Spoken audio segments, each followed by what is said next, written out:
Welcome back to విజేత Telugu academy YouTube channel. నేను మీ సుబ్బయ్యని. ఈరోజు వీడియోలో మీరు తెలుసుకోబోతున్నారు నేషనల్ వాటర్ డెవలప్మెంట్ ఏజెన్సీలో రిలీజ్ అయిన నోటిఫికేషన్ గురించి. ఈ వీడియో గురించి తెలుసుకునే ముందర మా ఈ విజేత తెలుగు అకాడమీ యూట్యూబ్ ఛానల్ ఎవరైనా ఫస్ట్ టైం విజిట్ చేస్తున్నట్లయితే ఇక్కడ ఉన్న సబ్స్క్రైబ్ బటన్ క్లిక్ చేసి పక్కనే ఉన్న బెల్ ఐకాన్ కూడా క్లిక్ చేయండి. నేషనల్ వాటర్ డెవలప్మెంట్ ఏజెన్సీ వారు గవర్నమెంట్ ఆఫ్ ఇండియా ఆధ్వర్యంలోనే వర్క్ చేస్తూ ఉంటారు కంప్లీట్ గా. ఇది ఒక ఆర్గనైజేషన్ అయినా సరే మినిస్ట్రీ ఆఫ్ జల్ శక్తి కింద వర్క్ చేస్తుంది. కంప్లీట్ గా గవర్నమెంట్ ఆఫ్ ఇండియాలోనే వర్క్ చేస్తుంది. ఇది ఆల్ ఓవర్ ఇండియా పోస్ట్ లో రిలీజ్ చేసిందండి. Present all over India post లో ఒకసారి చూసినట్లయితే జూనియర్ ఇంజనీర్ సివిల్ మొత్తం పోస్టులు 16 రిలీజ్ చేశారు. ఇందులో unreserved 11, OBC 1, SC 3, economical weaker section 1 release చేశారు. వీటికి ఏజ్ లిమిట్ 18 నుంచి 27 సంవత్సరాల వరకు ఇచ్చారు. పే స్కేల్ వచ్చేసి 35, అంటే పే స్కేల్ అంటే ఇది గ్రేడ్ పే మాత్రమే అండి. బేసిక్ పే ఇది 35,400 రూపాయల నుంచి 1,12,400 రూపాయల వరకు బేసిక్ పే అండి. ఇది మినిమం పే, ఇది మాక్సిమం పే ఈ లెవెల్లో. ఇక హిందీ ట్రాన్స్లేటర్ చూసినట్లయితే ఒక పోస్ట్ రిలీజ్ చేశారండి. అది అన్రిజర్వ్డ్ లోనే ఉంది. ఏజ్ లిమిట్ 21 ఇయర్స్ నుంచి 30 ఇయర్స్ వరకు ఇచ్చారు. పే స్కేల్ వచ్చేసి 35,400 నుంచి 1,12,400 వరకు ఇచ్చారు. జూనియర్ అకౌంటెంట్ ఆఫీసర్ అండి. ఇందులో 5 పోస్టులు రిలీజ్ చేశారు. అన్రిజర్వ్డ్ 4 పోస్టులు, ఓబీసీ 1 పోస్టు, టోటల్ గా 5 పోస్టులు రిలీజ్ చేశారు. ఏజ్ లిమిట్ వచ్చేసి 21 సంవత్సరాల నుంచి 30 సంవత్సరాల వరకు ఇచ్చారండి. ఇక అప్పర్ డివిజన్ క్లర్క్ చూసినట్లయితే టోటల్ 12 పోస్టులు రిలీజ్ చేశారు. అందులో 7 ఓపెన్ కేటగిరీలో, 3 ఓబీసీ కింద, 1 ఎస్సీ, 1 ఎకనామికల్లీ వీకర్ సెక్షన్ వాళ్ళకి ఇచ్చారు. వీటి యొక్క ఏజ్ లిమిట్ 18 సంవత్సరాల నుంచి 27 సంవత్సరాల వరకు ఇచ్చారు. పే స్కేల్ వచ్చేసి 25,500 నుంచి 81,100 రూపాయల వరకు ఇచ్చారు. స్టెనోగ్రాఫర్ గ్రేడ్ 2 లెవెల్ పోస్ట్ అండి ఇది. ఇందులో మొత్తంగా 5 పోస్టులు రిలీజ్ చేశారు. 3 ఓపెన్ కేటగిరీలో, 1 ఎస్టీకి 1, ఎకనామికల్లీ వీకర్ సెక్షన్ వాళ్ళకు 1 ఇచ్చారండి. ఇందులో వీటి యొక్క ఏజ్ లిమిట్ వచ్చేసి 18 సంవత్సరాల నుంచి 27 సంవత్సరాల వరకు ఇచ్చారు. టోటల్ శాలరీ వచ్చేసి ఇందులో 25,500 నుంచి 81,100 రూపాయల వరకు ఇచ్చారు. ఇది బేసిక్ పే మాత్రమేనండి. గుర్తుంచుకోవాల్సిన విషయం ఏంటంటే ఇది బేసిక్ పేనే. డిఏ ప్లస్ అలవెన్సెస్ తో కలుపుకొని దీనికి 50% ఎక్స్ట్రా వస్తుందండి ఇంకా. ఓకే, లోయర్ డివిజన్ క్లర్క్ వచ్చేసి టోటల్ 23 పోస్టులు రిలీజ్ చేశారు. ఇందులో 8 ఓపెన్ కేటగిరీకి, 4 ఓబీసీకి, 6 ఎస్సీ వాళ్లకు, 3 ఎస్టీ వాళ్ళకి ఇచ్చారండి. 2 ఎకనామికల్ వీకర్ సెక్షన్ వాళ్ళకి ఇచ్చారు. ఓవరాల్ గా 23 పోస్టులు రిలీజ్ చేశారు. 18 సంవత్సరాల నుంచి 27 సంవత్సరాల వరకు ఏజ్ లిమిట్ ఇచ్చారండి. మీరు గుర్తుంచుకోవాల్సిన విషయం ఏంటంటే ఇక్కడ పే లెవెల్స్ అన్ని ఇది కేవలం బేసిక్ పే మాత్రమే. వీటికి డిఏ ప్లస్ అదర్ అలవెన్సెస్ కూడా యాడ్ అవుతాయి. ఇప్పుడు అదర్ అలవెన్సెస్ 32% దాకా ఉన్నాయి. డిఏ ఎవ్రీ మంత్ లేదా ఎవ్రీ 3 months ఒకసారి, క్వార్టర్లీ ఒకసారి ఇంక్రీజ్ అవుతూ ఉంటుంది. Present basic plus DA plus allowances కలుపుకుంటే వీరికి అరౌండ్ 50,000 వరకు వస్తుంది. లోయర్ డివిజన్ క్లర్క్ వాళ్ళకు అరౌండ్ 32,000 దాకా వస్తుందండి. ఎడ్యుకేషన్ క్వాలిఫికేషన్ చూసుకున్నట్లయితే జూనియర్ ఇంజనీర్ పోస్ట్ కి సివిల్ ఇంజనీర్ లో డిప్లొమా చేసి ఉండాలి. దాంతో పాటుగా దాని ఈక్వలెంట్ ఏదైనా చేసినా సరిపోతుంది. కాకపోతే సివిల్ అనేది కంపల్సరీగా ఉండాలి. ఇది ఎసెన్షియల్, అంటే కంపల్సరీగా చేసి ఉండాలి. డిజైరబుల్ అంటే డిప్లొమా లేని వాళ్ళు, డిగ్రీ ఉన్న వాళ్ళు కూడా అప్లై చేసుకోవడానికి ఎలిజిబిలిటీ ఇచ్చారు. ఇక్కడ డిగ్రీ ఇన్ సివిల్ ఇంజనీరింగ్ లేదా ఈక్వలెంట్ చేసి ఉన్న యూనివర్సిటీ నుంచి చేస్తే వారు అప్లై చేసుకోవడానికి ఎలిజిబిలిటీ ఇచ్చారు. ఇక హిందీ ట్రాన్స్లేటర్ చూసినట్లయితే మాస్టర్ డిగ్రీ ఇన్ రికగ్నైజ్డ్ యూనివర్సిటీలో చేసి ఉండాలి. అది కూడా Hindi with English as a compulsory లేదా ఎలెక్టివ్ సబ్జెక్ట్ ఉండాలి. హిందీ లేదా ఇంగ్లీష్ అనేది కంపల్సరీగా ఎలెక్టివ్ లేదా కంపల్సరీ సబ్జెక్ట్ ఉండాలి. అంటే సపోజ్ మీరు హిందీ రికగ్నైజ్డ్ దాంట్లో చేశారనుకోండి, ఇంగ్లీష్ కూడా ఒక సబ్జెక్ట్ అయి ఉండాలి. లేదా ఇంగ్లీష్ చేశారనుకోండి, యూనివర్సిటీలో మాస్టర్ డిగ్రీ ఇన్ ఇంగ్లీష్ చేశారనుకోండి, హిందీ ఒక ఎలెక్టివ్ సబ్జెక్ట్ అయి ఉండాలి.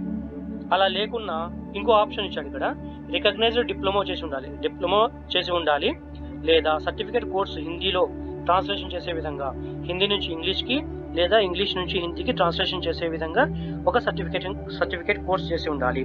లేదా 2 years ఎక్స్పీరియన్స్ ఉన్నట్లు వారికి కూడా ఎలిజిబిలిటీ క్రైటీరియాలో మెన్షన్ చేశారు.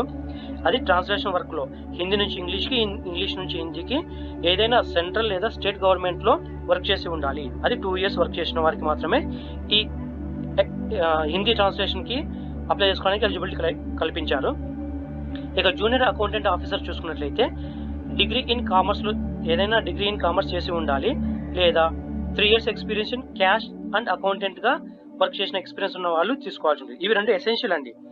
ఎసెన్షియల్ అంటే కంపల్సరీగా చేసి ఉండాలి. డిగ్రీ ఇన్ కామర్స్ చేసి ఉండాలి, 3 years ఎక్స్పీరియన్స్ ఉండాలి. లేదా డిజైరబుల్ చూసుకున్నట్లయితే CA candidates, ICWA candidates, company secretariat కూడా దీనికి ఎలిజిబిలిటీగా ఇచ్చారు. ఇక అప్పర్ డివిజనల్ క్లర్క్ చూసుకున్నట్లయితే డిగ్రీ ఇన్ రికగ్నైజ్డ్ యూనివర్సిటీ, ఏదైనా డిగ్రీ చేసి ఉండాలి. దాంతో పాటుగా computer knowledge, MS Word, Office, Excel ఉన్నట్లయితే వారికి ఇంకా ఎక్కువ ఛాన్సెస్ ఉంటాయి. ఇక స్టెనోగ్రాఫర్ గ్రేడ్ 2 చూసుకున్నట్లయితే 12th క్లాస్ పాస్ అయి ఉండాలి. ఇంటర్మీడియట్ బోర్డు, ఏదైనా బోర్డు, యూనివర్సిటీ నుంచి కానీ బోర్డు నుంచి కానీ ఇంటర్మీడియట్ పాస్ అయి ఉండాలి. దాంతో పాటుగా షార్ట్ హ్యాండ్ కంప్యూటర్ బేస్ మీద కంప్యూటర్లో షార్ట్ హ్యాండ్ కంప్లీట్ చేసి ఉండాలి. 80 స్పీడ్ మినిమంగా షార్ట్ హ్యాండ్ సర్టిఫికేట్ ఉండాలి. అది కూడా కంప్యూటర్లో చేసినట్లుగా మినిమం 80 స్పీడ్తో 80 words per minute లాగా 80 words per minute స్పీడ్తో ఉండే విధంగా స్కిల్ సర్టిఫికేట్ ఉండాలి. లోయర్ డివిజనల్ క్లర్క్ చూసుకున్నట్లయితే 12th పాస్ అయిన క్యాండిడేట్స్ అందరూ అప్లై చేసుకోవచ్చు, అంటే ఇంటర్మీడియట్ పాస్ అయిన వారందరూ అప్లై చేసుకోవచ్చు. దాంతో పాటుగా typing speed minimum 35 words per minute ఇంగ్లీష్లో చేసి ఉండాలి, లేకుంటే 30 words per minute హిందీలో చేసే విధంగా ఉండాలి. అది కూడా కంప్యూటర్లోనే. ప్రింటింగ్ మిషన్, టైపింగ్ మిషన్లో కాదండి, ఇది కంప్యూటర్లో చేసి ఉండాలి, కంప్యూటర్లో చేసినట్లుగా ఉండాలి. దాంతో పాటుగా కంప్యూటర్ ఆపరేటింగ్ సిస్టమ్స్ కూడా తెలిసి ఉండాలి. MS Word, Office, Excel, PowerPoint, internet connectivity అంతా తెలిసి ఉండాలి లోయర్ డివిజన్ క్లర్క్ కూడా. ఇంపార్టెంట్ డేట్స్ ఒకసారి గమనించినట్లయితే ఆన్లైన్లో రిజిస్ట్రేషన్ అనేది 10/5/2021 స్టార్ట్ అయిందండి. దీని లాస్ట్ డేట్ వచ్చేసి 25/6/2021. ఇక ఎగ్జామ్ డేట్, ఎగ్జామ్ అనేది కంప్యూటర్ బేస్డ్ ఎగ్జామే ఉంటుంది. ఈ ఎగ్జామ్ డేట్ ఎప్పుడు అనేది అనౌన్స్ చేయలేదండి. ఇప్పుడు దానిని అఫీషియల్గా వెబ్సైట్లోనే అనౌన్స్ చేస్తారు కాబట్టి మీరు ఈ వెబ్సైట్ను ట్రాక్ చేస్తూ ఉండాలి. వెబ్సైట్ వచ్చేసి ఇక్కడ చూసినట్లయితే మీరు nwda.gov.in nwda.gov.in ఇందులో మీరు చెక్ చేసుకోవచ్చు అండి. ఇందులో కూడా వేకెన్సీ లిస్ట్లో వేకెన్సీ డీటెయిల్స్ దగ్గర క్లిక్ చేయాల్సి ఉంటుంది. ఇక్కడ క్లిక్ చేస్తే మీకు ఇక్కడ అప్లై ఆన్లైన్ వస్తుంది. ఆ ఫామ్లో ఫిల్ చేసి మీరు అప్లై చేసుకోవాల్సి ఉంటుంది. ఇక్కడే మీకు డీటెయిల్స్ కూడా క్లియర్గా మెన్షన్ చేస్తుంటాడు వేకెన్సీ డీటెయిల్స్లోనే. ఓకే, దీన్ని అప్లికేషన్ ప్రాసెసింగ్ ఫీ చూసుకున్నట్లయితే ప్రతి ఒక్క క్యాండిడేట్ 840 రూపీస్ పే చేయాల్సి ఉంటుంది. అది కూడా జనరల్ అండ్ ఓబీసీ కేటగిరీకి మాత్రమే. General and OBC category persons 840 రూపాయలు పే చేయాలి. 500 రూపాయలు వచ్చేసి ఎస్సీ, ఎస్టీ, ఉమెన్, ఈడబ్ల్యూఎస్ అంటే ఎకనామికలీ వీకర్ సెక్షన్ వాళ్ళు, ఫిజికలీ హ్యాండిక్యాప్డ్ పర్సన్స్కి వచ్చేసి 500 రూపాయలు పే చేయాలండి. SC, ST, women, economically weaker section and physically weaker section వాళ్ళకి 500 రూపాయలు పే చేయాల్సి ఉంటుంది. అది కూడా త్రూ గేట్ పే. సో ఆన్లైన్లోనే అమౌంట్ పే చేయాల్సి ఉంటుంది, ఆఫ్లైన్లో చేయడానికి లేదు. ఇక ఏజ్ రిలాక్సేషన్ ఆల్రెడీ చెప్పాను. అక్కడ నార్మల్ ఎస్సీ, ఎస్టీ క్యాండిడేట్స్కి 5 సంవత్సరాలు రిలాక్సేషన్ ఉంటుంది. అంటే ఇక్కడ మీకు చెప్పినట్లుగానే 18 to 27 ఇచ్చారు కదండి ఏజ్ లిమిట్. 27 దాటిన వాళ్ళు కూడా ఎస్సీ, ఎస్టీ క్యాండిడేట్స్ ఉన్నట్లయితే వారికి 5 years ఎగ్జామ్షన్ ఇస్తారండి. సో 27 నుంచి 5 అంటే దాదాపు 32 years ఎస్సీ, ఎస్టీ క్యాండిడేట్స్ కూడా అప్లై చేసుకోవచ్చు. ఓబీసీ క్యాండిడేట్స్ 3 years ఎలిజిబిలిటీ ఇచ్చారు. ఇంకా రిలాక్సేషన్ అంటే 30 years వరకు వీళ్ళకి ఆపర్చునిటీ ఉంటుంది. ఫిజికలీ హ్యాండిక్యాప్డ్ పర్సన్స్కి 10 years ఎక్స్టెన్షన్ ఇచ్చారు. అంటే వీళ్ళు 37 years వరకు అప్లై చేసుకోవచ్చు. ఇక ఎక్స్ సర్వీస్ మెన్ వాళ్ళకి 3 years ఇచ్చారండి. నార్మల్ ఫోర్స్తో పాటుగా 3 years ప్లస్ సర్వీస్ ఉండొచ్చుగా. గవర్నమెంట్ ఎంప్లాయీస్ ఎవరైనా గవర్నమెంట్ డిపార్ట్మెంట్ వర్క్ చేస్తున్న వారికి అయితే 5 years, junior engineer, Hindi translator, junior account ఆఫీసర్కి అయితే 5 years, అప్ టు 40 years వచ్చేసి UDC, stenographer grade 2 and LDC వాళ్ళకి 40 years వరకు ఇచ్చారండి. మినిమం 3 years సర్వీస్ చేసిన వారికి మాత్రమే ఈ గవర్నమెంట్ సర్వీస్ చేసిన వారిగా తీసుకుంటారు వాళ్ళు. ఇక సెలక్షన్ ప్రాసెస్ చూసుకున్నట్లయితే junior engineer, Hindi translator, junior accounts officer and upper divisional clerk మాత్రం కంప్యూటర్ బేస్ ఎగ్జామ్ ద్వారానే సెలెక్ట్ అయిన వాళ్ళని మాత్రం తీసుకుంటారు. Stenographer grade 2, lower divisional clerk మాత్రం కంప్యూటర్ టెస్ట్తో పాటుగా స్కిల్ టెస్ట్ కూడా ఉంటుందండి. ఎందుకంటే వీరికి షార్ట్ హ్యాండ్ కానీ టైపింగ్ స్కిల్స్ ఉండాలి కాబట్టి ఆ స్కిల్స్ ఉన్నాయో చెక్ చేస్తారు. అది జస్ట్ టెంటేటివ్ బేసిస్ మాత్రమే చెక్ చేస్తారండి, అది కంపల్సరీ ఏం కాదు. మార్క్స్ ఇందులో క్వాలిఫై నేచర్ ఉంటాయి, మార్క్స్ యాడ్ చేయరు. ఎవరైతే ఈ కంప్యూటర్ బేస్డ్ టెస్ట్లో ఎవరైతే మంచి మార్క్స్ స్కోర్ చేస్తారో వారికి మాత్రమే పోస్ట్ క్రైటీరియా ఉంటుంది. ఇక అప్లికేషన్ చూసినట్లయితే అఫీషియల్ వెబ్సైట్ ఏదైతే ఉందో ఇక్కడ మెన్షన్ చేస్తాం కదండి, nwda.gov.in, ఇక్కడ అప్లై ఆన్లైన్ ఉంది కదా, ఈ ఫామ్ క్లిక్ చేసి మాత్రం మీరు అప్లై చేసుకోవాల్సి ఉంటుంది. వేరే అదర్ సోర్సెస్ లేదు మీకు అప్లై చేసుకోవడానికి. అప్లై చేసే ముందర మీరు ఒకసారి మంచిగా వెబ్సైట్ ఈ నోటిఫికేషన్ మొత్తం క్లియర్గా తరువుగా చదువుకొని ఉండాలి. ఇక డేట్ ఆఫ్ ఆన్లైన్ టెస్ట్ అనేది ఇప్పుడే అనౌన్స్ చేయలేదు, వారు చూసుకొని మీకు అనౌన్స్ చేస్తారు కాల్ లెటర్తో పాటుగా. దానికోసం అండి మీకు కంపల్సరిగా మీకు వ్యాలిడ్ ఈమెయిల్ ఐడి అనేది ఉండాలండి. ఈ వ్యాలిడ్ ఈమెయిల్ ఐడికే వారు మీ కాల్ లెటర్ లింక్ను మరియు ఎగ్జామ్ డేట్ను కూడా సెండ్ చేస్తారు. దాంతోపాటుగా ఒకసారి గుర్తుంచుకోవాల్సిన విషయం ఏంటంటే, ఒక్కసారి ఫీ పే చేశారంటే మళ్ళీ అది రీఫండ్ కాదు. కాబట్టి మీరు ఎలిజిబిలిటీ క్రైటీరియా చెక్ చేసుకొని మీరు ఎలిజిబిలిటీ అయితేనే అప్లై చేసుకోండి. అప్లై చేసిన తర్వాత ఫీ వెనక్కి ఇవ్వబడదు. ఒక క్యాండిడేట్ 1 లేదా 2 అంతకన్నా ఎక్కువ అప్లై చేసుకోవడానికి ఛాన్స్ ఇచ్చారు. కాకపోతే వాటికి సపరేట్గా అప్లై చేసుకోమని ఇచ్చారండి. ఓకే, ఈచ్ పోస్ట్కు సపరేట్గా అప్లై చేసుకోవాలి.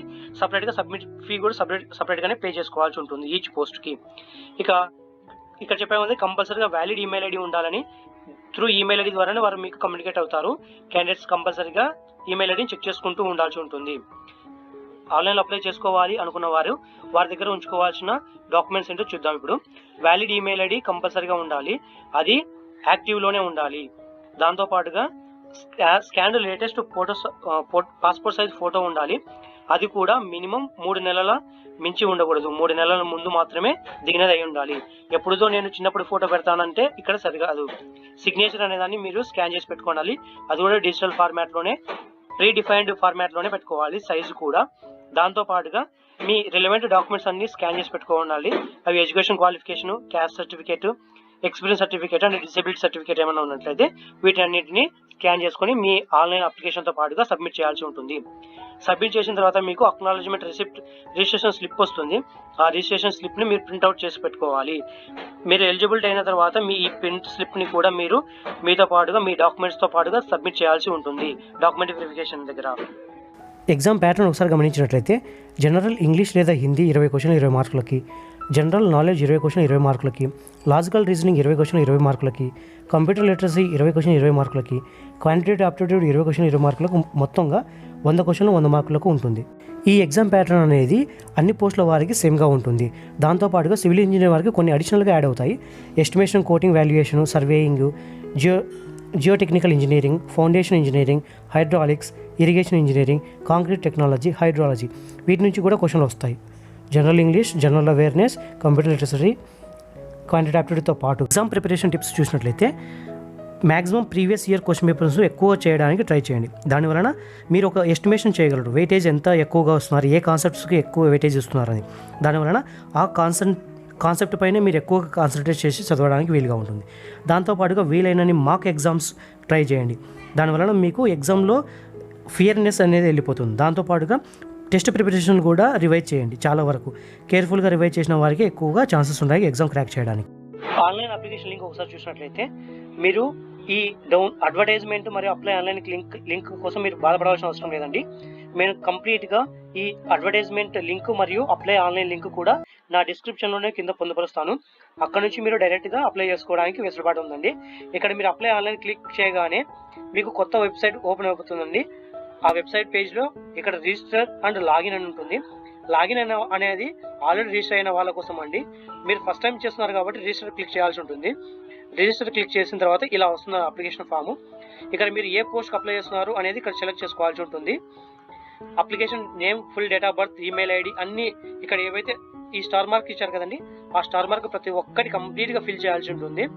ఫిల్ చేసి ఫైనల్గా సబ్మిట్ బటన్ క్లిక్ చేయాల్సి ఉంటుంది. ఇక్కడ సబ్మిట్ ఫర్ రిజిస్ట్రేషన్ ఫామ్ అయిపోయిన తర్వాత మీకు మీ మొబైల్ లాగిన్, మీ registration link and login ID, password అనేది మీ అఫీషియల్ ఈమెయిల్ ఐడికి పంపిస్తారండి.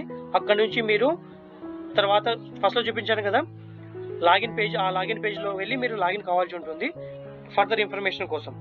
ఓకే ఫ్రెండ్స్, చూసారు కదా. ఈ వీడియో మీకు నచ్చినట్లయితే లైక్ చేయండి, షేర్ చేయండి. విజేత తెలుగు అకాడమీ యూట్యూబ్ ఛానల్ని సబ్స్క్రైబ్ చేసుకోండి. థ్యాంక్ యూ ఫర్ విజిటింగ్ విజేత తెలుగు అకాడమీ యూట్యూబ్ ఛానల్.